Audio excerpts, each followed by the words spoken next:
Bismillahirrahmanirrahim. Assalamu alaikum warahmatullahi wabarakatuh. My name is Salha Adnan and I am reading in class 10. Today my topic of presentation is the mechanism of breathing and the chapter name is gaseous exchange. Previous chapter में हम लोगों ने जो था the passage way pathway के बारे में हम लोगों ने सीखा था, जिसमें था कि हमारे पास कंपोनेंट्स थे कि कैसे गैसेस एक्सचेंज होती है हमारी बॉडी के अंदर। उसमें हमने बहुत से कंपोनेंट्स पढ़े थे, नेजल कैविटी, लेरिंग्स, फेरिंग्स वगैरह, इस सब के बारे में हम लोगों ने पढ़ा था। लेकिन आज हम लोग पढ़ेंगे ब्रीथिंग, जो कि मैकेनिज्म ऑफ ब्रीथिंग, मतलब किस तरीके से हमारी बॉडी के अंदर जो हमारे पास जो गैसेस एक्सचेंज होती है वो किन मेथड से होती है। फर्स्ट हमारे पास है ब्रीथिंग, जो जिसमें यह है the process of taking in air into the body, जिसमें हमारे पास जो होती है एयर होती है हमारी कैसे हमारी बॉडी के अंदर जाती है किस प्रोसेस के थ्रू, और हमारे पास जो होती है CO2 जो हमारी बॉडी के अंदर जो बनती है वो कैसे हमारी बॉडी से रिलीज होती है, उसको हम लोग ब्रीथिंग का प्रोसेस कहते हैं। जिसमें हमारे पास आते हैं 2 फेजेस आते हैं, इंस्पायरेशन और एक्सहेलेशन के। ठीक है, उसके बाद सबसे पहले हम लोग इंस्पायरेशन के बारे में देखेंगे, जब प्रोसेस जिसके अंदर हमारे पास जो एयर है वो बॉडी के अंदर जाती है उसको हम लोग कहते हैं इंस्पायरेशन। हमारे पास ब्रीथिंग का जो पहला फेज है वो है हमारे पास इंस्पायरेशन, जो कि इंस्पायरेशन हमारे पास क्या है, जिसमें हम एयर को अपनी बॉडी के अंदर लेकर जाते हैं। और उसमें क्या होता है, हमारे पास कुछ मेथड्स हैं जिस तरीके से हमें पता चलता है कि अच्छा इस तरीके से हमारे बॉडी के अंदर गैसेस एक्सचेंज हो रही है। फर्स्ट हमारे पास है रिब्स मसल्स कॉन्ट्रैक्ट, जिसमें हमारे पास जो रिब मसल्स होते हैं हमारे पास वो कॉन्ट्रैक्ट हो जाते हैं और जो हमारी रिब्स होती है हमारे पास रेज हो जाती है, फैल जाती है। और हमारे पास जो dome shape diaphragm, dome shape diaphragm क्या है, हमारे जो लंग्स हैं उसके नीचे एक मसल की लेयर है जो उसको हम लोग डायाफ्राम कहते हैं, और डोम शेप डायाफ्राम हमारे पास कॉन्ट्रैक्ट हो जाती है, यानी कॉन्ट्रैक्ट हो जाती है। और हमारे पास फोर्थ पॉइंट है इंक्रीज एरिया ऑफ थोरिक कैविटी। थोरिक कैविटी, कैविटी हम कहते हैं खला को, स्पेस को, और थोरिक कैविटी हमारे पास चेस्ट कैविटी को ही कहते हैं, मतलब चेस्ट कैविटी का ही एक हिस्सा है। उसके बाद हमारे पास आता है reduce the pressure on lungs, हमारे जो लंग्स होते हैं उन पे जो है जो प्रेशर होता है वो हमारे पास डिक्रीज हो जाता है, रिड्यूस हो जाता है। इस तरीके से हमारे पास इंस्पायरेशन होती है। इंस्पायरेशन के कंपोनेंट्स है उसके मेथड्स से। सेकेंड फेज हमारे पास है एक्सपायरेशन और इनहेलेशन का।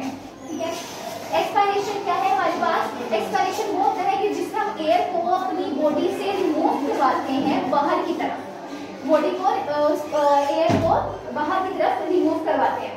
सबसे पहले हमारे पास उसके कंपोनेंट्स हैं, जो मेथड्स हैं, उसमें सबसे पहले हमारे पास आते हैं उसके ना जो है हमारे पास इंस्पायरेशन का रिवर्स है। ये एक्सपायरेशन और इंस्पायरेशन एक दूसरे के रिवर्स है।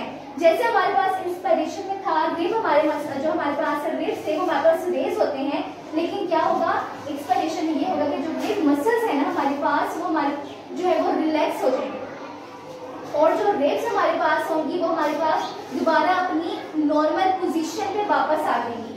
और हमारे पास जो चेस्ट कैविटी है उसके ऊपर जो चेस्ट कैविटी का जो हमारा जो गैप था, जो स्पेस था हमारे पास, वो जो इंक्रीज हो रहा था यहाँ पर क्या होगा वो कम हो जाएगा, रिड्यूस हो जाएगा। उसके बाद हमारे पास डोम शेप डायाफ्राम जो था, जो हमारे पास पहले था वो हमारे पास कॉन्ट्रैक्ट हो रहा है, यहाँ पर वो वापस अपनी नॉर्मल पोजीशन पर आ जाता है। नेक्स्ट हमारे पास है increase in the pressure on lungs, जो लंग्स के ऊपर जो हमारा प्रेशर होता है वो हमारे पास इंक्रीज हो जाएगा, बढ़ जाएगा।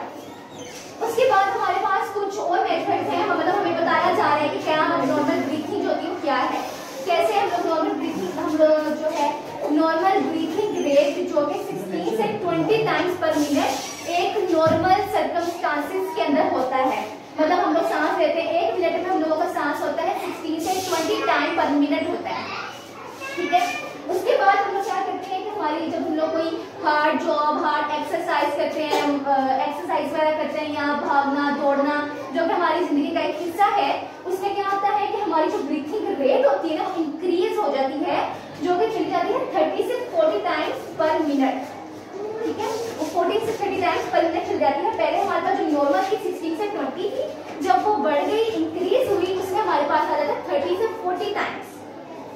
ओके, नेक्स्ट हमारे पास है the rate of breathing is controlled by respiratory centre. जो हमारे पास जो रेट ऑफ ब्रीथिंग है ना, इसका जो ये जो जिससे कंट्रोल होती है रेस्पिरेटरी सेंटर है, जिसमें पता चलता है हमारी ब्रीथिंग हमें कैसे लेनी है, कैसे आउट करनी है, ये उसका मतलब एक सेंटर है, ठीक है। उसके वो सेंटर जो है वो ब्रेन, और ब्रेन का वो हिस्सा यानी मेडुला ऑब्लिंगेटा जो कि ब्रेन का एक हिस्सा है, उसमें ये सारा प्रोसेस होता है।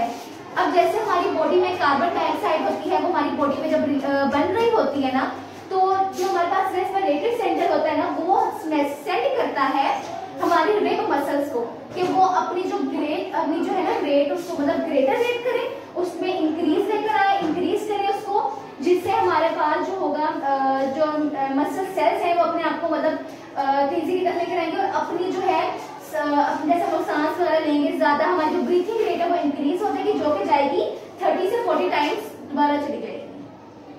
हमारे पास ये उसकी हमारे पास डायग्राम है द मैकेनिज्म ऑफ ब्रीथिंग। जैसे ये लंग्स था, अब लंग्स में जब हमारे पास इंस्पिरेशन का जो प्रोसेस होगा ना, इसके बाद दोनों लंग्स में प्रेशर मेंटेन हो जाएगा, एक जैसा प्रेशर होगा दोनों में, लेकिन जब हमारे पास एक्सपिरेशन आएगा तो हमारे पास जो इंक्रीज है ना वो और ज्यादा बढ़ जाएगा।